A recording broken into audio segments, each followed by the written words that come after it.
तो चलिए आज हम लोग ब्लड ग्रुप के बारे में पढ़ते हैं। जो बच्चे नहीं जानते हैं मैं बता दूं, मेरा नाम है डॉक्टर सत्य प्रकाश। मैंने अपनी MBBS Patna medical college hospital PMCH से कंप्लीट की है और मैं अभी इंटर्नशिप यहाँ कर रहा हूँ। ठीक है, तो जो बच्चे नहीं जानते हैं उनके लिए मैं थोड़ा रिव्यू कर देता हूँ रिकैप के तौर पे। ठीक है, कि हम लोग अभी एनिमल फिजियोलॉजी शुरू किए हैं और अभी उसमें body fluids and circulation start हो रहा है। ठीक है, ये उस आज का दूसरा पार्ट है। ठीक है, कल हम लोग ने यहाँ तक पढ़ा था। ठीक है, तो चलिए ब्लड ग्रुप के बारे में पढ़ते हैं बच्चों।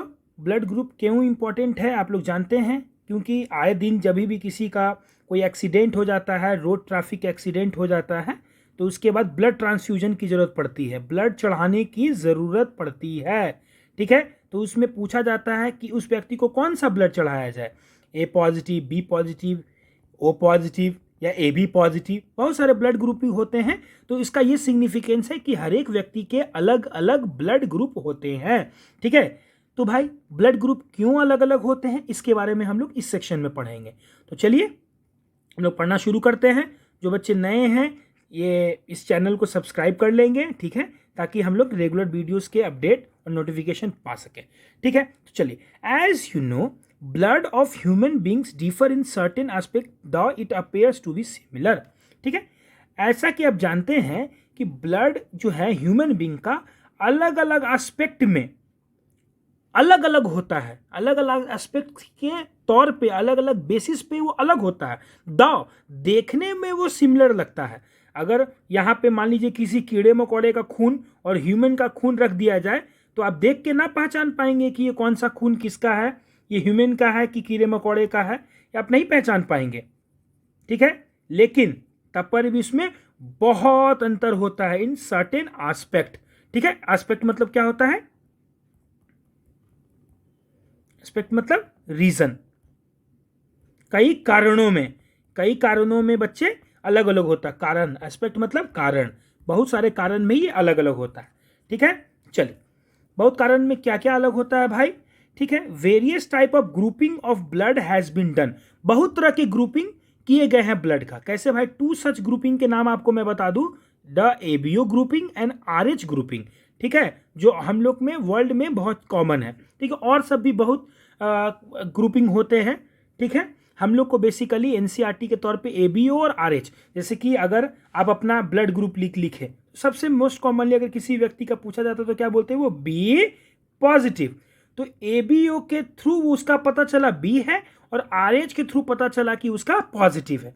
ठीक है, तो ऐसे ब्लड ग्रुप को हम लोग डिवाइड करते हैं। चलिए अब हम लोग पढ़ेंगे ABO ब्लड ग्रुपिंग के बारे में। ABO grouping is based on the presence and absence of 2 surface antigen.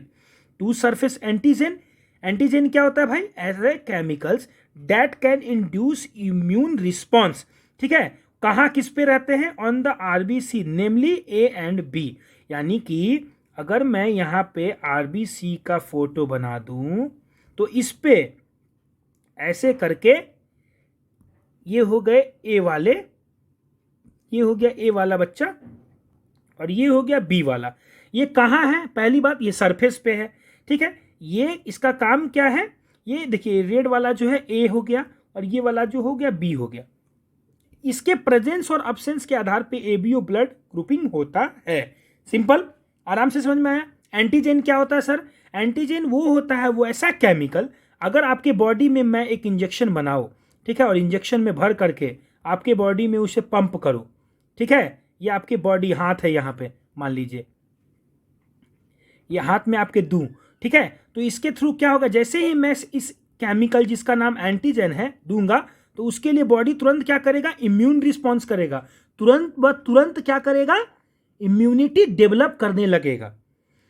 तो सर क्या मैं जो पानी पीता हूं क्या वो एंटीजन है, बताइए एंटीजन है, कहाँ आंसर है नहीं, क्योंकि पानी जब मैं पीता हूं तो उसके लिए बॉडी तो कोई एंटीबॉडी नहीं बनाता है, इम्यून रिस्पॉन्स नहीं लेता है। लेकिन अगर मैं गंदा खाना खा लेता हूं, मान लीजिए एक थाली में गंदा खाना है जिसमें कि क्या है बच्चे, माइक्रो ऑर्गेनिज्म है, ठीक है, और वो जब मेरे बॉडी में जाएंगे तो उसके लिए बॉडी क्या करता है, एंटीबॉडी बना लेता है। समझ पा रहे हैं, उसी तरह का केमिकल जो है इस सरफेस एंटीजन पे यहां रहता है जिसका नाम A और B होता है। कोई दिक्कत, मैं इस सबको मिटा दूं, मिटा रहा हूं। चलिए, तो सरफेस एंटीजन की बात आप समझ गए होंगे। सरफेस एंटीजन के रहने से ही ब्लड ग्रुपिंग अलग अलग होता है, ठीक है। Similarly the plasma of different individual content to natural antibodies protein produce in response to antigen, ठीक है। वैसे ही इन सरफेस एंटीजन के प्रेजेंस से क्या बनते हैं बच्चों, एंटीबॉडी बनते हैं। मान लीजिए इस तरह का एंटीबॉडी बनता है, इस तरह का एंटीबॉडी बनता है, ठीक है। तो एंटीबॉडी कहां में रहता है, प्लाज्मा में। याद रखेंगे, मैं पूछूंगा क्वेश्चन, एंटीबॉडी कहां बनते हैं, प्लाज्मा में, और एंटीजन कहां रहते हैं, सरफेस ऑफ आरबीसी पे। दो चीज क्लियर हो गया, ठीक है। तो प्लाज्मा में जब एंटीबॉडी रहता है तो उसके प्रेजेंस और अब्सेंस के आधार पे भी वो ब्लड ग्रुप अलग अलग होगा। क्लियर हुआ। एंटीबॉडी का नेचर क्या होता है, प्रोटीनस होता है। एंटीबॉडी का नेचर कैसा होता है बच्चे, प्रोटीनस होता है। कोई कोई पूछेगा कि antibody is made up of lipids, carbohydrate और प्रोटीन या एमाइनो एसिड, तो ये सही आंसर हो जाएगा, ठीक है। अब आइए, the distribution of antigen and antibody in the 4 group of the blood ABO are given in the table 15.1। Table 15.1 है, यानी कि इसकी बात कर रहा है। ब्लड ग्रुप 4 दिए हुए हैं ABO, ओके। यू प्रोबेबली मतलब हो सकता है, आप जानते हो सकता है कि आप जानते हो। प्रोबेबली मतलब हो सकता है। Know that during blood transfusion, जब ब्लड चढ़ाते हैं हम लोग, any blood can not be used. आप हो सकता है कि ये जानते हो कि ब्लड ट्रांसफ्यूजन के वक्त हम लोग कोई भी ब्लड नहीं चढ़ा सकते हैं। The blood of a donor has to be carefully matched with a blood of a recipient before any blood transfusion, ठीक है। किसी भी ब्लड देने वाले को पहले हम लोग चेक करते हैं, किससे, लेने वाले से, कि वो कंपैटिबल है कि नहीं, उसके बाद ही हम ब्लड को चढ़ाते हैं। क्यों भाई, to avoid severe problems of clumping. Clumping का मतलब क्या होता है, जैसे कि अगर ये ब्लड वेसल्स मैं बनाऊं तो इसमें आरबीसी एक दूसरे से चिपके हुए तो नहीं है।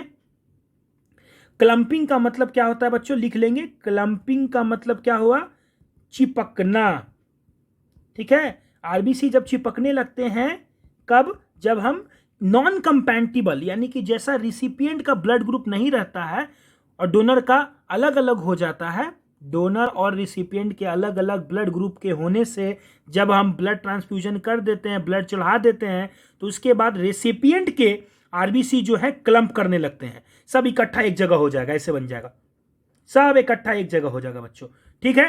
तो इसकी को क्या बोलते हैं, क्लम्पिंग होने लगता है। इसी को हमको रोकना है, क्यों, क्योंकि ये बहुत डिवास्टेटिंग है, ठीक है। ये सब जाकर के बड़े बड़े जो वेसल्स होते हैं उसमें अटक जाता है, अब आगे खून ही नहीं जाएगा, तो हाइपोक्सिया, उससे मौत हो जाएगी आदमी की। The donors compatibility is also shown in the 15.1 table. Donor की कौन कौन उसको दे सकता है, उसकी पूरी जानकारी इस लिस्ट में दी हुई है। चलिए, तो हम समझते हैं। ए ब्लड ग्रुप कब बोलेंगे, जब उसके सरफेस पे ए एंटीजन रहेगा। बी कब बोलेंगे, जब बी वाला रहेगा। ए बी कब बोलेंगे, जब दोनों रहेगा। ओ कब बोलेंगे, जब कोई एंटीजन नहीं हो। तो बताइए, जब बच्चे ऐसे सांप और नेवले की कहानी से आप समझिएगा, अगर यहां ए एंटीजन है, ठीक है, समझ रहे हैं, ए एंटीजन है, तो इसके प्लाज्मा में कौन सा एंटीबॉडी है, एंटी बी है, यानी कि एंटी बी ने यहां पर बी को मार दिया, ऐसा समझिए, ठीक है। एंटी बी है यहां पे, यानी कि क्या नहीं है, ए नहीं है। ए नहीं है तो इसको किसने मारा होगा, एंटी ए ने मारा होगा। ए और बी दोनों है तो इसको, इसका मतलब किसी ने नहीं मारा होगा, इसलिए नील है। और यहां ए और बी दोनों ने, इसका मतलब क्या है कि दोनों ने मिलकर के ए को मारा और इसने बी को मारा। क्लियर हुआ। फिर से ध्यान से समझते हैं, अगर यहां ए है और बी नहीं है मेरा, तो बी को किसने मारा, प्लाज्मा में प्रेजेंट एंटी बी ने मारा। मेरा ए बी दोनों है, इसका मतलब मारने वाला कोई नहीं होगा। ए बी और दोनों, ए और बी नहीं, दोनों नहीं है, इसका मतलब क्या है, ए को एंटी ए ने मारा और बी को एंटी बी ने मारा। क्लियर, समझ गया बच्चों, ठीक है। चलिए, अब आते हैं कंपैटिबिलिटी की, कौन कौन डोनर ब्लड ग्रुप दे सकते हैं। ए वाले को ए दे सकता है और ओ दे सकता है। बी वाले को बी दे सकता है और ओ दे सकता है। ए बी को ए बी दे सकता है, ओ दे सकता है, और ए और बी दोनों दे सकता है। ओ को ओ दे सकता है। समझ पा रहे हैं। एक तो चीज यहां से क्लियर हुआ होगा कि जो ब्लड ग्रुप रहता है उसको तो वही दे सकता ही सकता है। इसके बाद आपने एक चीज नोटिस किया होगा कि सभी ब्लड ग्रुप को ओ दे सकते हैं। ठीक है, क्लियर हो गया। अब ए बी में एक चीज और देखेंगे कि ए बी को ए और बी दोनों दे सकते हैं, यानी कि ए बी को कुछ फायदा है और ओ को घाटा है। ए बी को क्या फायदा है बच्चों कि ए बी को सब कोई दे सकता है। ओ को क्या घाटा है बच्चों, ओ को कोई नहीं, सिर्फ और सिर्फ ओ दे सकता है। ठीक है, तो इसी पे from the above mention table it is evident, evident मतलब ये साफ साफ जाहिर हो गया, ठीक है, सबूत के साथ हम लोग के सामने पेश हो गया that group O blood can be donated to a person with any other blood group. ठीक है, इससे ये क्लियर हो गया बच्चों कि ओ वाला जो ब्लड ग्रुप है वो किसी को भी दिया जा सकता है। O blood group can be donated to any person, इसीलिए ओ ब्लड ग्रुप को हम लोग क्या बोलते हैं, यूनिवर्सल डोनर बोलते हैं। फिर से, पर्सन जिसके पास ए बी ब्लड ग्रुप है can except blood from any person. ठीक है, ए बी ओ सबसे ले सकता है, सो that's Y such person is called universal recipient. यहां तक क्लियर हुआ, यहां तक क्लियर हुआ बच्चों। मैं पूरा मिटा रहा हूं और मैं बता रहा हूं आपको फिर से। यूनिवर्सल डोनर क्या हुआ, ओ ग्रुप हुआ। यूनिवर्सल रिसिपिएंट क्या हुआ, ए बी ग्रुप हुआ। कमेंट करके बताइए और प्रिसाइजली अगर बता सकते हैं तो। यूनिवर्सल डोनर ओ पॉजिटिव होगा या ओ नेगेटिव, इसको कमेंट करके बताना है। ठीक है, क्योंकि ओ पॉजिटिव और ओ नेगेटिव दोनों होते हैं। ठीक है बच्चों, ब्लड ग्रुप में हम लोग ने इतना पढ़ा, आगे चलूं मैं? ठीक है, मैं आगे चल रहा हूं। चलिए अब आते हैं एबीओ ब्लड ग्रुप के बाद क्या आ गया बच्चों हम लोग का, आरएच ग्रुपिंग। आरएच ग्रुपिंग में हम लोग पढ़ेंगे अनदर एंटीजन जिसका नाम आरएच है। आरएच क्यों? क्योंकि ये मंकी में सबसे पहले मिला था, जिसका नाम क्या होता है, रेसस। ठीक है, रेसस जो एंटीजन है similar to one present in Rhesus monkey, देखिए यहां लिखा हुआ है, hence Rh is also observe on the surface of RBC of the majority nearly 80% of the humans. यानी कि जितने भी व्यक्ति आदमी होते हैं सभी के फिर वही आरबीसी के सरफेस पे ही, आरबीसी के सरफेस पे ही एक तरह का एंटीजन होता है जिसका नाम क्या होता है, आरएच एंटीजन होता है। ये मेजॉरिटी 80%, 100 में 100 आदमियों को खड़ा किया जाए, ठीक है, उसमें 80 आदमी में ये होगा एंटीजन, 20 में नहीं होगा। ठीक है, सच इंडिविजुअल जिस पे ये एंटीजन होता है उसको आरएच पॉजिटिव बोलते हैं, एंड जिनके पास नहीं होता आरबीसी में उनको आरएच नेगेटिव बोलते हैं। अब आप सोचिए क्या होगा, Rh negative person if expose to Rh positive blood will form a specific antibody against the Rh antigen. अगर आप समझ लीजिए कोई व्यक्ति है, फिर से इसे मिटा के बहुत अच्छे समझाने की कोशिश कर रहा हूं, ध्यान से सुनिएगा, ध्यान से सुनिए कि अगर कोई आरएच नेगेटिव वाला व्यक्ति है, इसको किसी ने ब्लड दे दिया आरएच पॉजिटिव वाला, ठीक है, तो आरएच पॉजिटिव वाले को जब दीजिएगा ये ब्लड, तो ये तो एंटीजन इसमें नहीं है आरएच, तो ये एंटीबॉडी बना लेगा, एंटीबॉडी बना लेगा और आरबीसी को तोड़ने लगेगा। ठीक है, देयरफॉर यहां ध्यान से सुनिए कि क्या होगा बच्चे, इफ आरएच नेगेटिव वाले को आरएच पॉजिटिव दे देते हैं, will form a specific antibody against the Rh antigen. Therefore RH group should be also be matched before transfusion. इसीलिए एबीओ ब्लड ग्रुप के साथ जरूरी है कि आप आरएच ग्रुपिंग को भी क्या करें, मैच करें। ठीक है, ये नहीं कि अगर किसी का ओ ब्लड ग्रुप है तो उसको ओ दे दिया जाए, उसके पहले ये चेक किया जाए कि ये प्लस है कि क्या है। अगर ये प्लस है तो इसको प्लस वाला ही देना है, माइनस वाला नहीं देना है। ठीक है, यहां तक चेक करते हैं हम लोग। प्रैक्टिकली हम लोग कुछ भी बात करें, यूनिवर्सल डोनर या यूनिवर्सल रिसिपिएंट की बात, लेकिन हम लोग प्रैक्टिकली पर्पस है, हम लोग वार्ड में जो पेशेंट्स आते हैं उनको स्ट्रिक्टली वही ब्लड दिया जाता है बच्चों। ठीक है, वो सिर्फ थ्योरेटिकल पर्पस है, और या नहीं तो बहुत एक्सट्रीमली पर्पसेस, जैसे कि वार कहीं हो रहा है वहां हो गया, या कुछ क्लाइमेटीज हो गई वहां, कहीं बाढ़ आ गया है ना, कहीं अर्थक्वेक आ गया, तो उस तरह के सिचुएशंस में जो है उस यूनिवर्सल डोनर और रेसिपिएंट वाली बात सोची जाती है। ठीक है, अच्छा यहां तक अगर क्लियर हो गया बच्चों, तो एक स्पेशल केस की मैं बात करूंगा, इसको ध्यान से सुनेंगे और ध्यान से देखेंगे। ठीक है, क्यों ऐसा हो रहा है भाई? चलिए, a special case of RH incompatibility. RH incompatibility का मतलब क्या होता है, ऐसा कुछ आरएच का इनकॉम्पेटिबिलिटी, मतलब एक व्यक्ति आरएच नेगेटिव और एक व्यक्ति आरएच पॉजिटिव है, ऐसा केस हम लोग देखने वाले हैं। मिसमैचिंग की बात है, has been observed between the Rh negative blood of the pregnant mother with Rh positive of the foetus. इसका मतलब क्या समझे बच्चों हम लोग, कि अगर दो व्यक्तियों जिनमें शादी हुआ है, मान लो दो व्यक्ति हैं, मान लीजिए ये जो फीमेल है, ये क्या है, RH नेगेटिव है, ठीक है, और ये मेल है जो RH पॉजिटिव है, ठीक है। अब जब इनका बच्चा इन महिला में गया मान लीजिए, तो जो फीटस हो गया वो क्या हो गया, RH पॉजिटिव हो गया। अब ये RH पॉजिटिव क्या करेगा, ध्यान से देखिए, RH antigen of the fetus do not get exposed to the RH negative blood of the mother in the first pregnancy।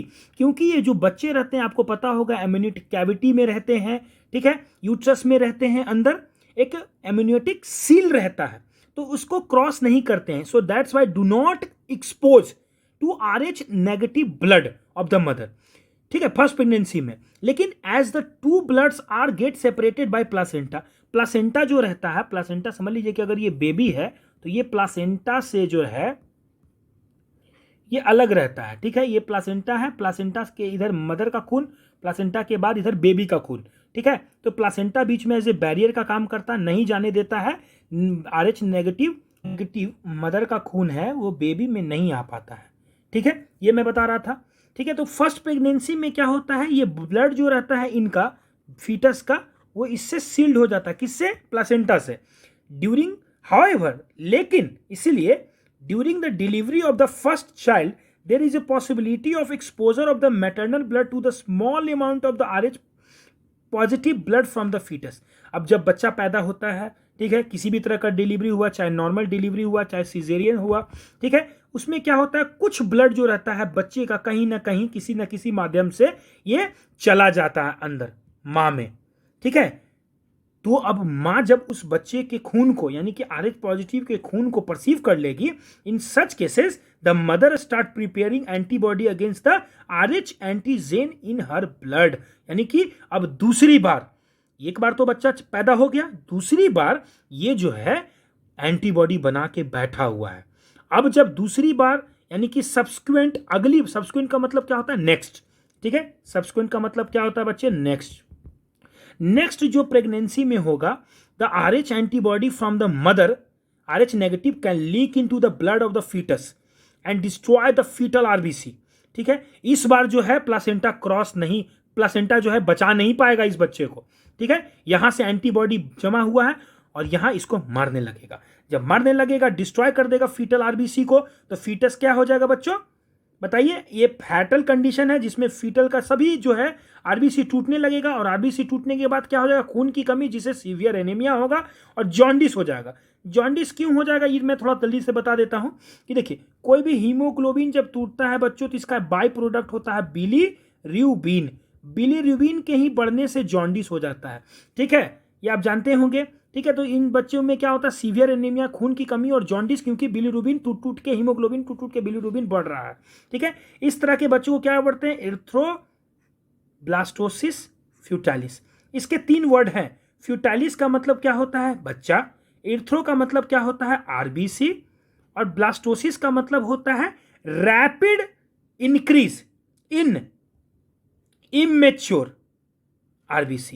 ये कैसे मैं समझूं सर, देखिए, जैसे कि अगर किसी बच्चे का मैच्योर जो RBC था जल्दी जल्दी तोड़ने लगेगा, तो बच्चे का बॉडी क्या करेगा, अब जल्दी जल्दी RBC बनाएगा। RBC जब बनता है, RBC का बनने का जो प्रोसेस होता है, उसमें सबसे पहले जो रहते हैं इमेच्योर RBC से मैच्योर RBC बनेंगे। अब किसी के बॉडी में अगर RBC की कमी है, तो यही इमेच्योर ही, जैसा भी बना जल्दी फेंको, नहीं तो बच्चा मर जाएगा, जैसा भी बना जल्दी फेंको। इसीलिए ब्लड में क्या होता है, ज्यादा से ज्यादा इमेच्योर RBC आने लगते हैं, इसीलिए ये कहावत है, इसीलिए ये जो नाम है आप समझिए, इर्थ्रो मतलब RBC, ब्लास्टोसिस मतलब immature RBC in blood increases in foetus. Why, because इसका जो RBC है तोड़ा जा रहा है। क्यों तोड़ा जा रहा है, due to RH incompatibility, RH mismatching, ठीक है, समझ पा रहे हैं, RH मिसमैचिंग के कारण ये सब हुआ है, ठीक है, कोई दिक्कत बच्चों नहीं।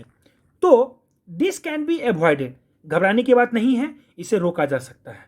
कैसे भाई, पहले प्रेगनेंसी में कोई दिक्कत नहीं, अब तो ऐसा हो गया है कि जब भी कोई कपल्स आते हैं उनकी काउंसलिंग की जाती है, दोनों के ब्लड ग्रुप लिए जाते हैं, और पहले से ही फर्स्ट वाले प्रेगनेंसी में ही RH एंटीबॉडी, यानी कि अगर गलती से फीटस से मां में खून चला भी जाए तो मां में RH एंटीबॉडी ना बने, इसके लिए RH एंटीबॉडी दिया जाता है, ठीक है। यानी कि RH एंटीबॉडी जो बना उसको मार दो, RH एंटीबॉडी जो बनेगा भी उसको मार दिया जाता है। ठीक है, इससे क्या हो गई, माँ भी सेफ, बच्चे भी सेफ। ठीक ना, इससे क्या होता है, टू द मदर दिया जाता है immediately after the delivery of the first child. First child के तुरंत बाद दिया जाता है, क्योंकि फर्स्ट चाइल्ड के तुरंत बाद क्या होता है, थोड़ा सा खून माँ में चला जाता है, इसमें जो रहता है RH एंटीबॉडी बन ना जाए, इसीलिए इसको मारने के लिए एंटी RH एंटीबॉडी दिया जाता है। कोई समझने में दिक्कत यहाँ तक?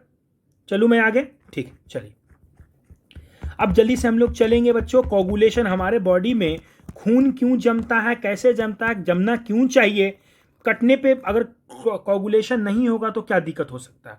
ठीक है, चलिए चलते हैं। कोई दिक्कत तक यहाँ तक समझने में? कुछ भी दिक्कत हो तुरंत कमेंट करना बच्चों। ठीक है, coagulation of blood, coagulation of blood को हिंदी में क्या बोलते हैं, खून का जमना।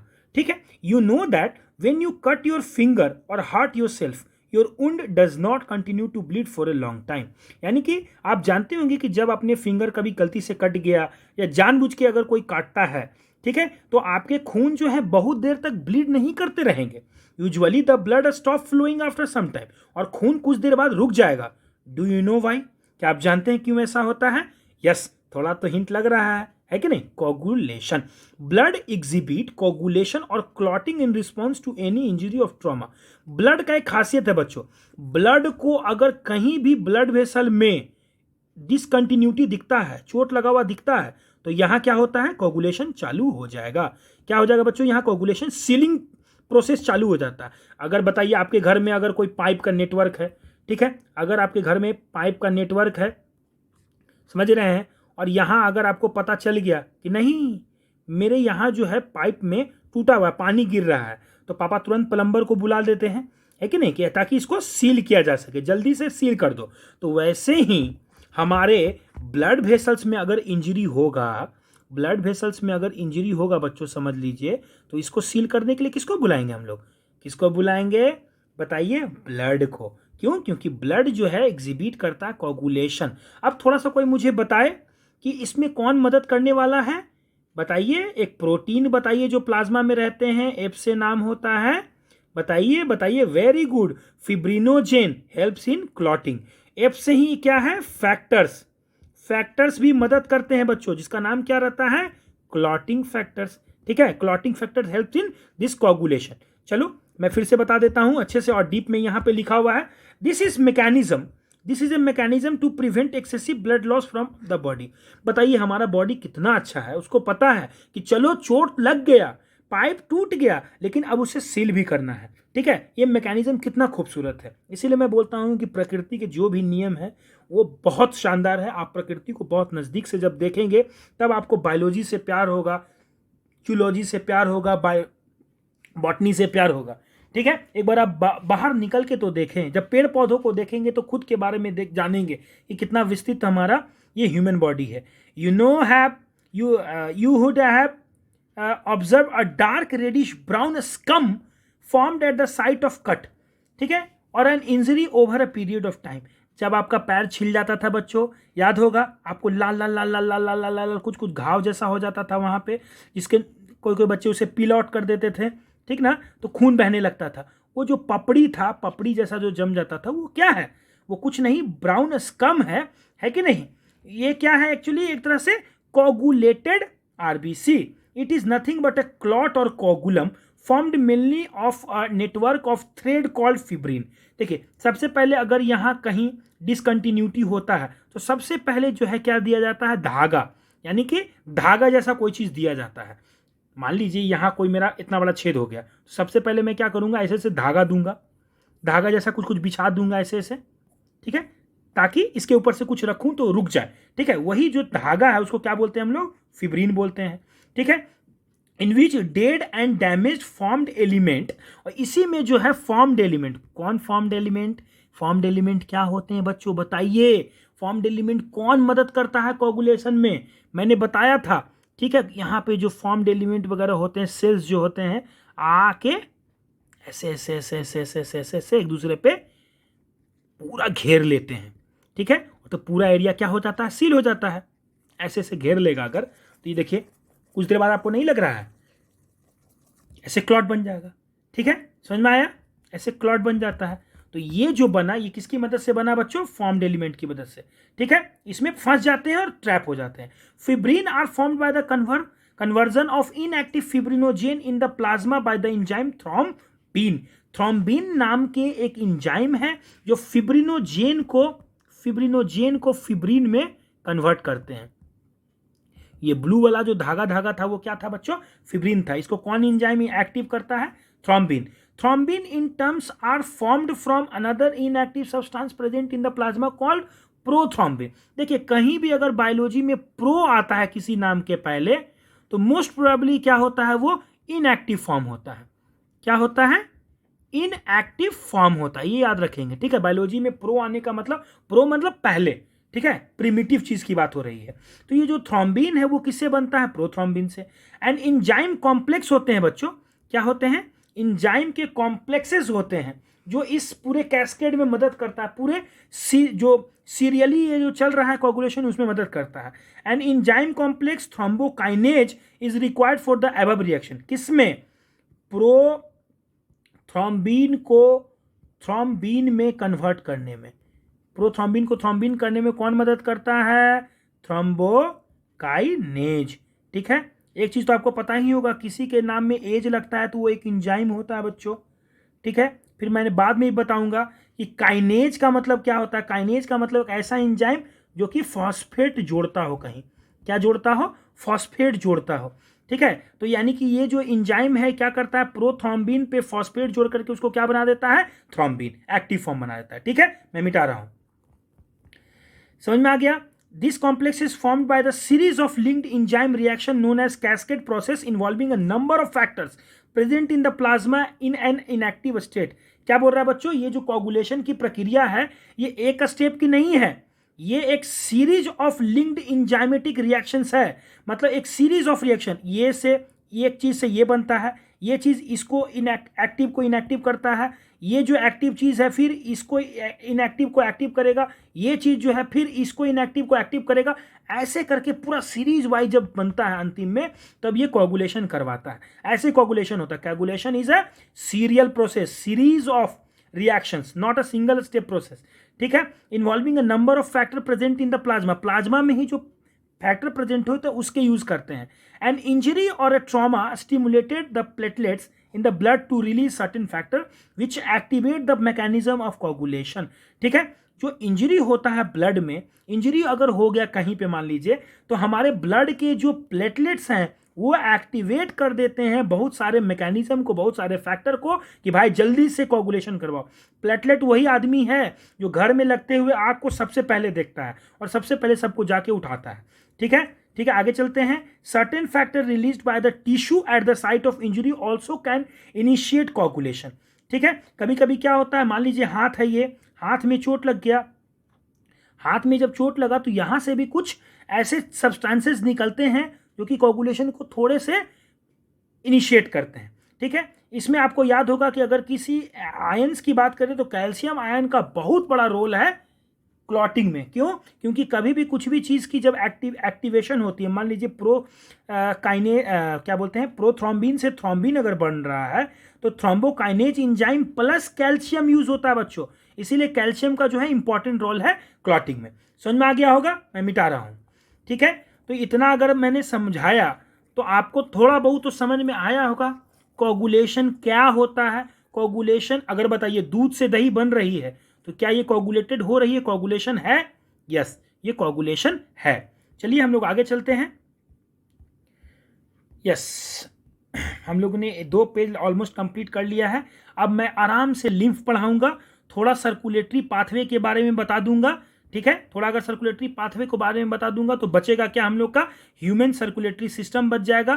ठीक है, उसके बाद थोड़ा सा ये कार्डियक साइकिल बच जाएगा, ईसीजी बच जाएगा, डबल सर्कुलेशन बच जाएगा और ये बच जाएगा, फिर ये खत्म हो गया। ठीक है, तो बच्चों मैं ऐसा करता हूं कि आपको यहां तक बता देता हूं, यहां तक बता देता हूं, कोई दिक्कत नहीं है। चलिए हम लोग ज़्यादा नहीं, 3 पेज और पढ़ेंगे, उसके बाद जल्दी जल्दी, ये बहुत आसान आसान है, इधर बहुत हार्ड नहीं है। ठीक है, चलिए अब आते हैं लिम्फ के बारे में। अगर मैं लिम्फ बोलूं तो तुरंत दिमाग में क्या क्लिक किया? टिश्यू फ्लूइड, है कि नहीं? टिश्यू फ्लूइड का मतलब क्या होता है, चलिए हम लोग पढ़ते हैं। As the blood passes through the capillaries in the tissue, some water along with many small water soluble substances move out of these spaces between the cell of the tissue, leaving the larger protein and most of the formed element in the blood vessels। बहुत ध्यान से पढ़ेंगे बच्चों, क्या बोल रहा है ये, देखिए क्या बोल रहा है कि अगर मान लीजिए कि ये मेरे ब्लड वेसल्स हैं और ब्लड वेसल्स से ऐसे टूट टूट के, आपको मालूम है आर्टरी, आर्टरी से आर्टेरियोल्स, आर्टेरियोल्स जब टूटता है तो किस में टूटता है, कैपिलरीज में टूटता है। कैपिलरीज के बाद जो मिल के क्या बनता है, वेन्यूल्स, है ना, और फिर बहुत सारे ऐसे ऐसे वेन्यूल्स अगर मिल जाएंगे तो फिर बड़े होकर के क्या बनेगा, वेन्स। ठीक है, समझ में आ गया होगा, नहीं समझ में आया मैं फिर से बता देता हूँ। ठीक है, जैसे कि अगर एक मेजर आर्टरी मैं यहाँ बनाऊँ, ये मेजर आर्टरी, ये टूट के क्या बन रहे हैं बच्चों बताइए, ये टूट के क्या बन रहा है, आर्टेरियोल बन रहे हैं। ठीक है, ये आर्टेरियोल हो गए, आर्टेरियोल हो गए, और यहाँ जो है कैपिलरी है। यहाँ तक क्लियर हुआ, ये कैपिलरीज हो गए, ये कैपिलरीज हो गए, यहाँ तक कैपिलरीज हो गए। मैं यहाँ के बाद की कहानी बताता हूँ कि अगर मान लीजिए ये कैपिलरीज हो गए, ऐसे कैपिलरीज हो गए, तो ये यहाँ पे क्या हुआ, वेन्यूल्स हो गए। इधर भी यहाँ पर भी एक कैपिलरी था जो कि यहाँ पे आर्टेरियोल, और यहाँ पे फिर ये मिल जाएगा वेन्यूल्स, फिर ऐसे ही एक और वेन्यूल्स मिलेगा, तो एक बड़ा क्या बन जाएगा, वेन।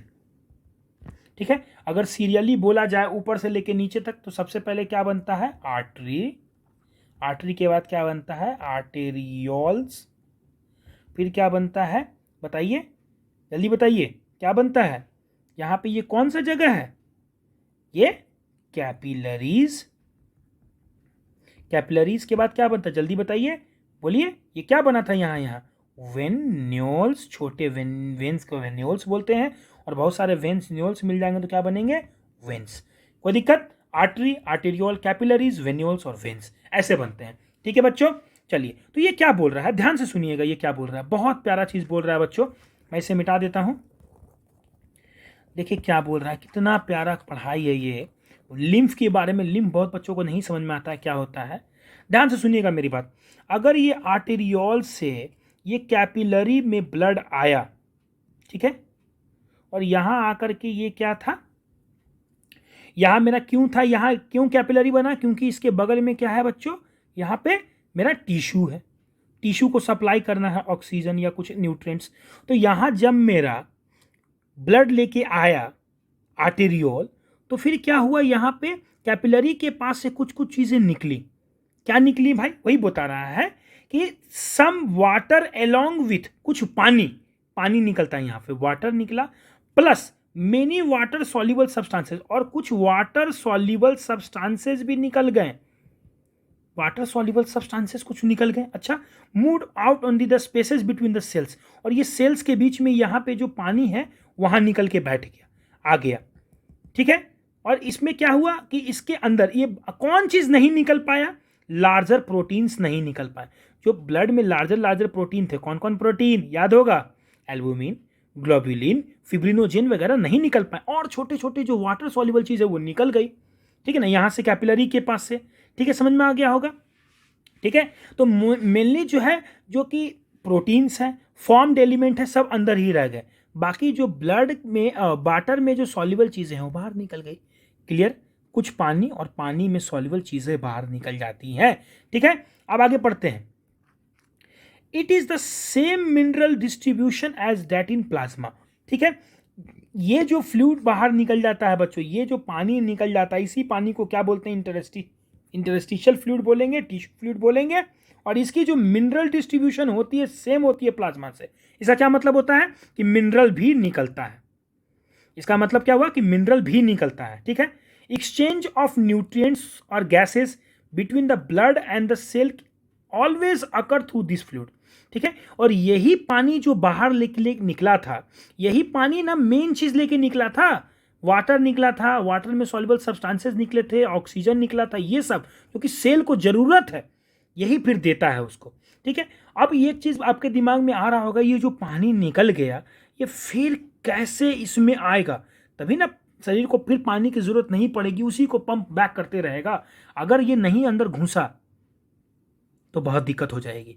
लेकिन ये इंटर करता है। कहाँ इंटर करता है, अगर कोई बच्चे कमेंट करके बताएंगे तो बहुत अच्छा लगेगा। ठीक है, कहाँ इंटर करता है ये लिम्फ, ये बताना है। ठीक है, तो इसके थ्रू होता क्या क्या है वो हम लोग पढ़ेंगे।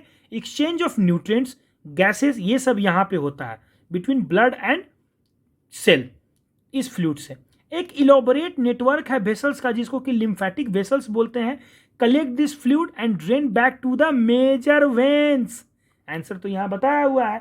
बड़े बड़े जो हमारे वेन्स है, आपको पता होगा जुगुलर वेन है ना, जुगुलर, कुछ कुछ वेन्स के नाम बताइए जो जो है हम लोग को पता होगा आपको।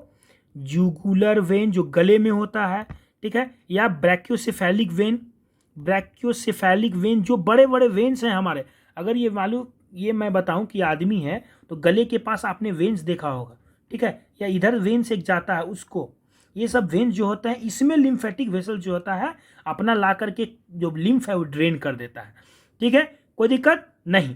The fluid present in the lymphatic system in knows that lymph, lymph एक कलरलेस फ्लूइड है, आपको पता ही था। ये पानी के जैसा कोई चीज बाहर निकलेगा तो कलरलेस तो होगा ही। और इसमें क्या है, स्पेशलाइज्ड लिम्फोसाइट है। क्या है बच्चों, इसमें स्पेशलाइज्ड लिम्फोसाइट है which are responsible for the immune responses of the body.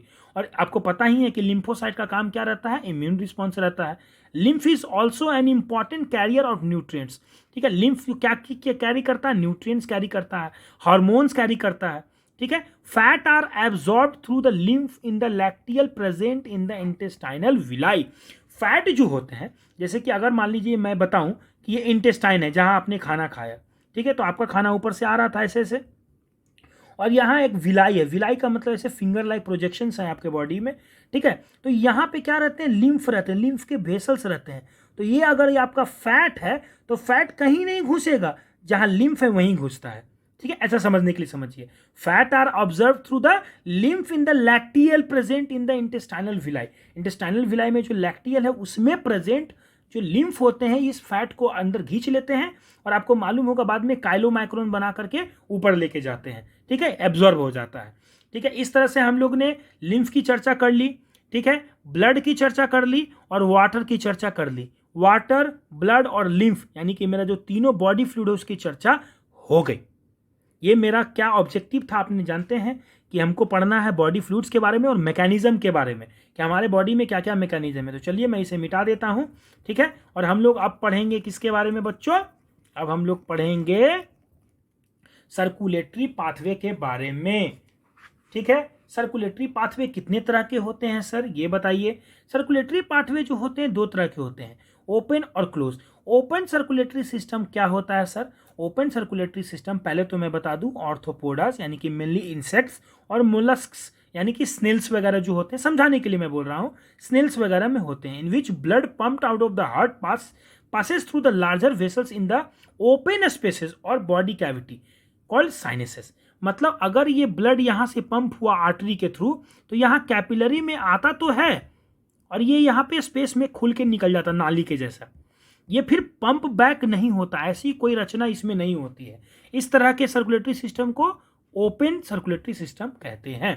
ठीक है, उसके बाद एनालिट्स। एनालिट्स का मतलब आप समझ रहे होंगे क्या चीज, अर्थवर्म वगैरह है या कॉडेट्स वगैरह है, हम लोग में भी देखा जाए तो क्लोज सर्कुलेटरी सिस्टम होता है। क्लोज सर्कुलेटरी सिस्टम का मतलब क्या होता है, ब्लड पंप तो होगा हार्ट से और always circulated through a close network. मतलब हार्ट से हुआ, आर्टरी से आया, लिम्फ यहाँ पे जो क्या बोलते हैं कैपिलरीज में बटा, फिर उसके बाद वेन से ये बाहर दोबारा इसमें आ गया बच्चों, ये क्लोज है, कहीं किसी स्पेसेस में नहीं ऐसे फेंका गया ब्लड को ऐसे ही। ठीक है, इसीलिए क्लोज नेटवर्क बनाता है ब्लड वेसल्स का, इसीलिए इसको क्या बोलते हैं, क्लोज सर्कुलेटरी सिस्टम। इसके दो एग्जांपल जो यहाँ दिए गए हैं, एनालिट्स एंड कॉर्डेट। एनालिट के बाद आप देखेंगे सब लगभग जगह यही होता है। This pattern is considered to be more advantages as flow of the fluid can be more precisely regulated। ठीक है, इसका क्या मतलब हुआ कि जो क्लोज सर्कुलेटरी सिस्टम है उसके फायदे होते हैं। क्या फायदा है भाई कि इसका जो फ्लो ऑफ फ्लूइड होता है मोर प्रिसाइजली जहां जाना चाहिए वहीं जाता है, ऐसे कि नहीं कि कहीं भी चला गया। मान लीजिए यहाँ सेल यहाँ और यहीं थे तो इतना ब्लड तो बेकार हो गया, अगर जाना ही था तो यहाँ ऐसे करके आ जाता, यहाँ ऐसे करके आ जाता है कि नहीं। अगर यहाँ पे दो सेल है बच्चों मेरे और यहाँ पे सेल है तो कितना अच्छा रहता कि यहाँ पे एक ऐसे सर्कुलेटरी सिस्टम एक नाली दे देता और यहाँ दे देता, दोनों को चला जाता। लेकिन हमको ऐसा कोई सिस्टम तो है नहीं, तो पूरे ब्लड को जो है ओपनली फेंका जा रहा है। ये डिसएडवांटेजेस है किसके? ओपन सर्कुलेटरी सिस्टम के। आगे पढ़ते हैं। All vertebrates possess a muscular chambered heart. Heart क्या चीज से मिलके बनते हैं? मसल से मिलके बनते हैं। तो सभी वर्टिब्रेट्स में जो रहते हैं मस्कुलर हार्ट होता है। Fishes have 2 chambered heart with atrium and ventricle. ठीक है, एक एट्रियम और एक ही वेंट्रिकल होते हैं फिशेस में, 2 चैम्बर्ड हो गए। एम्फीबियंस की बात की जाए, एम्फीबियंस का मतलब क्या होता है? फ्रॉग्स। फ्रॉग्स जो होते हैं and the reptiles except crocodile, crocodile को छोड़ करके बाकी सभी रेप्टाइल्स और एम्फीबियंस में क्या होता है? 3 चैम्बर्ड हार्ट होता है। 3 चैम्बर्ड हार्ट में 2 एट्रिया और एक ही सिंगल वेंट्रिकल होते हैं। ठीक है, समझ गए? फिशेज में जो होते हैं 2 चैम्बर्ड हार्ट होते हैं। फिशेज में जो है 2 चैम्बर्ड हार्ट होते हैं। एम्फीबियंस में जो होते हैं एक्सेप्ट क्रोकोडाइल छोड़ करके क्या होता है? 3 चैम्बर्ड हार्ट होते हैं, जिसमें कि 2 एट्रिया होता है और एक वेंट्रिकल होता है बच्चों। ठीक है, जबकि क्रोकोडाइल की बात की जाए, बर्ड्स की बात की जाए, मैमल्स की बात की जाए तो 4 chambered heart, 2 atria and 2 ventricle. कोई दिक्कत समझने में नहीं? समझने में कोई दिक्कत है कि एट्रियम वेंट्रिकल क्या होता है? एट्रियम का मतलब क्या होता है? सिंपल समझिए कि ये 4 खानों का एक बक्सा है, जिसमें ऊपर से 2 नालियां आती हैं गंदे पानी को लेकर के। ठीक है, और नीचे से ये जो यहाँ से पानी आया, एट्रियम इसको बोलते हैं, ये नीचे वेंट्रिकल पे चला गया, फिर इसके बाद एक पानी यहाँ लेकर के आया। ऐसा समझने के लिए मैं बता रहा हूँ, सिर्फ यहाँ पे आया, ये भी एट्रियम है और ये वेंट्रिकल है। वेंट्रिकल का मतलब क्या वेंट्रिकल का मतलब क्या होता है बच्चों? एट्रियम का मतलब क्या होता है बताइए? ये एक डिवीजन है, division in heart which receive क्या बताइए? जो कि ऊपर होता है, किसी भी हार्ट में जो ऊपर की तरफ होगा वो एट्रियम होगा। ये जो राइट एट्रियम है वो क्या लेता है? डीऑक्सीजनेटेड ब्लड लेता है। लेफ्ट एट्रियम में क्या आता है? ऑक्सीजनेटेड ब्लड आता है। यही एट्रियम का ब्लड नीचे उतरता है तो इसमें भी डीऑक्सीजनेटेड ब्लड होगा, और ये ब्लड यहाँ नीचे आता है तो ये ऑक्सीजनेटेड ब्लड होगा। ह्यूमन के रिस्पेक्ट में मैं पूरा बता रहा हूँ। ठीक है, तो ये 4 चैम्बर्ड हार्ट में जो ऊपर की तरफ जो चीज़ होते हैं उसे एट्रियम बोला जाता है, और नीचे की तरफ जो होते हैं उसे वेंट्रिकल बोला जाता है। कोई दिक्कत नहीं होना चाहिए, मुझे लगता है कि नहीं? क्लियर है सब? चलिए मैं इसे मिटा देता हूं, फिर से मैं पढ़ा रहा हूं जल्दी जल्दी। ठीक है भाई, कि 2 एट्रियम 2 वेंट्रिकल के बाद in fishes the heart pumped out deoxygenated blood which is oxygenated by the gills. Fishes में जो होते हैं हार्ट जो होते हैं पंप करते हैं कैसे ब्लड को? डीऑक्सीजनेटेड ब्लड को। और वो ऑक्सीजनेटेड कहाँ होते हैं? गिल्स में होते हैं। जैसे हम लोग का लंग्स होता है वैसे इनका गिल्स होता है। And supply to the body parts from where deoxygenated blood is return to the heart. समझ में आ रहा है क्या बोल रहे हैं? ये एक हार्ट होता है, हार्ट ने डीऑक्सीजनेटेड ब्लड को फेंका। गिल्स होता है, गिल्स समझ लीजिए पंखा लगा हुआ है, इसने ऑक्सीजनेटेड ब्लड को फेंका। यहाँ पे टिश्यू है, टिश्यू ने क्या किया? इस ऑक्सीजन को यूज कर लिया, और उसके बाद क्या हुआ बच्चों? ये जो डीऑक्सीजनेटेड ब्लड है यहाँ फिर आ गया। ठीक है, डीऑक्सीजनेटेड ब्लड फिर लौट के इसमें आ गया हार्ट में, फिर डीऑक्सीजनेटेड ब्लड फेंका। गिल्स के बाद क्या हुआ? ऑक्सीजनेशन हुआ, ऑक्सीजनेशन के पास ये सेल्स में गया, टिश्यू में गया, टिश्यू ने इसका ऑक्सीजन यूज कर लिया, फिर डीऑक्सीजनेटेड ब्लड को फेंका, फिर ये हार्ट में आया। पूरा साइकिल समझ में आ रहा है फिश में कैसे कैसे होता है? ठीक है, इसके ऊपर में क्या होता है? एट्रियम, नीचे में क्या होता है? वेंट्रिकल। ये 2 चैम्बर्ड हार्ट है फिश का। ठीक है, मैं इसे मिटा रहा हूँ। चलिए, तो ये मैं जैसा कि मैं बताया कि फिश में जो होता है क्या होता है? 2 चैम्बर्ड हार्ट होता है जो डीऑक्सीजनेटेड ब्लड को पंप करता है, गिल्स में जाता है, ऑक्सीजनेटेड होता है, फिर उसके बाद वो रिटर्न हो जाता है हार्ट में। ऐसे ही काम होते हैं फिशेस में, कोई दिक्कत यहाँ तक? एम्फीबियंस की बात करूँ और रेप्टाइल्स की बात करूँ जिसमें कि 3 चैम्बर्ड हार्ट होते हैं। Left atrium receive oxygenated blood from the gills और the lungs, skin, and the right atrium does the deoxygenated blood from the other body parts. समझिए बात को, अगर ऐसे हार्ट है, ठीक है, तो ऐसे रहता है, ये राइट है, ये लेफ्ट एट्रियम है, और ये वेंट्रिकल है। ठीक है बच्चों, राइट एट्रियम जो होता है डीऑक्सीजनेटेड ब्लड लेता है, लेफ्ट एट्रियम जो है ऑक्सीजनेटेड ब्लड लेता है, और दोनों का ब्लड जो है यहाँ पे आता है, ठीक है, वेंट्रिकल में, और यहाँ से पुश होता है। समझ में आ रहा होगा? Deoxygenated blood comes to the ventricle, ventricle के पास से ये जाता है गिल्स में, गिल्स में यहाँ ऑक्सीजनेटेड होकर आता है, आने के बाद फिर ये वेंट्रिकल में जाता है और ये फिर नीचे चला जाता है। ठीक है, इस तरह के जो सिस्टम रहते हैं वो कहाँ रहते हैं? एम्फीबियंस में रहते हैं। आपने पढ़ा है अभी, है कि नहीं? क्योंकि ये ब्लड अंतिम में मिक्स हो जाते हैं, because However, they get mixed up to a single ventricle which pump out mixed blood in complete double circulation. इस तरह के सर्कुलेशन को क्या बोलते हैं बच्चों, बताइए? सॉरी, ये लाइन गलत हो गया। ये है एट्रियम, ये है एट्रियम, ये वेंट्रिकल, ठीक है। तो यहां पे क्या हुआ बच्चों, डीऑक्सीजनेटेड ब्लड, डीऑक्सीजनेटेड ब्लड यहां भी नीचे उतरा, ठीक है। यहां से नीचे जाने का रास्ता है, ये यहाँ पे जो वेंट्रिकल आता है पंप करेगा ब्लड, गिल्स में ब्लड जाएगा, ऑक्सीजनेटेड होकर फिर लौटेगा इसमें, इसके थ्रू यहाँ आएगा और नीचे आएगा और ये फिर नीचे फेंका जाता है, ऐसे होता है। तो इसमें जो देखिए, इसका भी नीचे ब्लड और इसका दोनों का ब्लड जब मिक्स करेगा तो ये ना ही डीऑक्सीजनेटेड रहेगा ना ही ऑक्सीजनेटेड रहेगा, इसीलिए इसको बोलते हैं इनकम्प्लीट ऑक्सीजनेशन हुआ, इनकम्प्लीट ऑक्सीजनेशन हुआ। सो दैट्स वाई ये डबल सर्कुलेशन तो नहीं हो पाएगा, ये क्या होगा, इनकम्प्लीट डबल सर्कुलेशन होगा।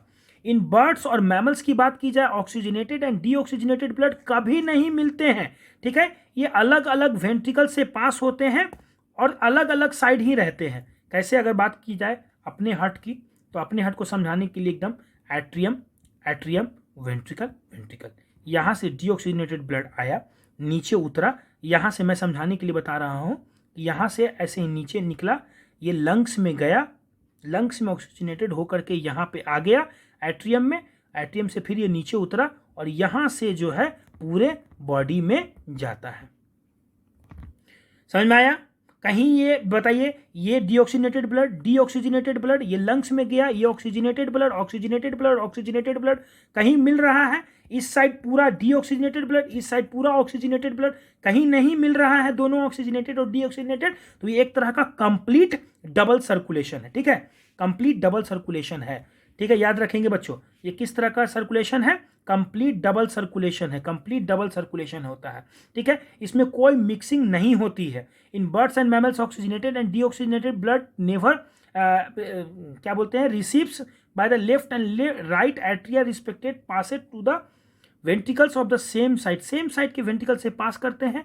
The ventricle pump it out without any mixing up, that is two separate circulation pathway are present in the this organism, hence these are animals have double circulation. Let us study the human circulatory system. फिर से हम लोग circulatory system पढ़ेंगे और human की पढ़ेंगे। अब इसमें डिटेल से बात होगी कैसे कैसे ब्लड ट्रेवल करती है। कोई दिक्कत नहीं है बच्चों, मैं चलूँ आगे, चलिए चलते हैं। देखिए कितना प्यारा दिल है, कितना प्यारा हार्ट है हम लोग में, लेकिन लोग समझते नहीं हैं। इसमें घृणा, इसमें अहंकार, इसमें अलग अलग चीज़ें रखते हैं, ये प्रेम की रखने की जगह है। Human circulatory system also called blood vascular system consist of a muscular chambered heart, a network of close branching blood vessels and blood and fluid which is circulated. ये जो हमारा हार्ट है, हमारा जो ह्यूमन सर्कुलेटरी सिस्टम है, आपको पता है कि मस्कुलर चैम्बर्ड हार्ट से बना है, क्लोज ब्रांचिंग है, close branching of blood vessels का मतलब एट्रिया, एट्री, फिर बढ़ती है आर्टेरियोल्स में, कैपिलरी में, वेन्यूल्स में, वेन्स में, ऐसे जो ब्रांचिंग है। और ये सबसे बड़ी बात कि क्लोज है, कहीं ओपन नहीं है, ठीक है। और इसमें बहते क्या है, ब्लड बहते हैं, ठीक है, इसमें बहते हैं। ये पूरा इतना बात बताया गया है बच्चों इसमें, ठीक है। हार्ट एक क्या है, मेसोडर्मली डिराइव्ड ऑर्गन है।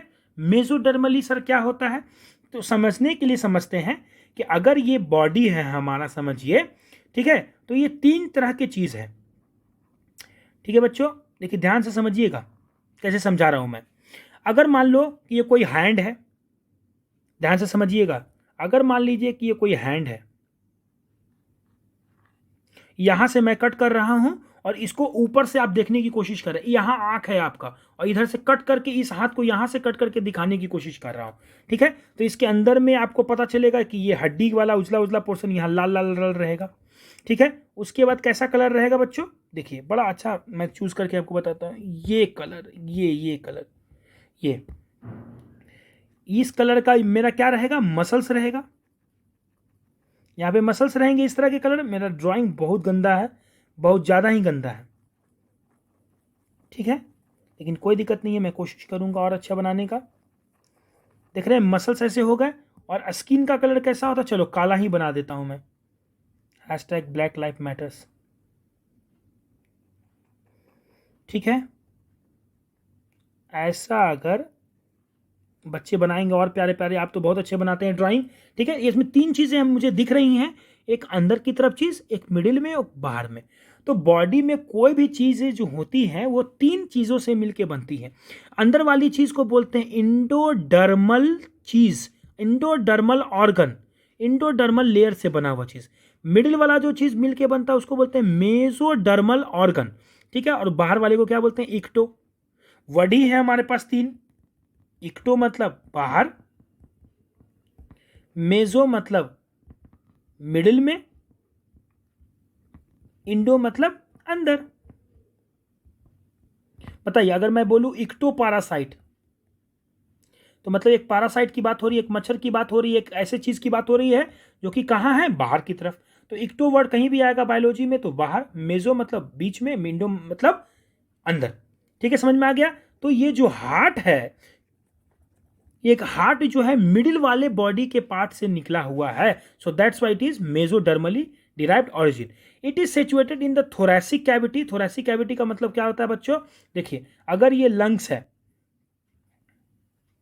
अगर ये लंग्स है, ठीक है, तो यहाँ पे थोरैसिक कैविटी बन जाती है। मतलब ये जो यहाँ पे आप समझ ही रहे होंगे, रिब्स है ऐसे ऐसे करके। ठीक है, तो यहाँ पे हमारा हार्ट होता है। ठीक है, और अगर और अच्छे से बनाना ही है तो देखिए ऐसे बना दीजिए।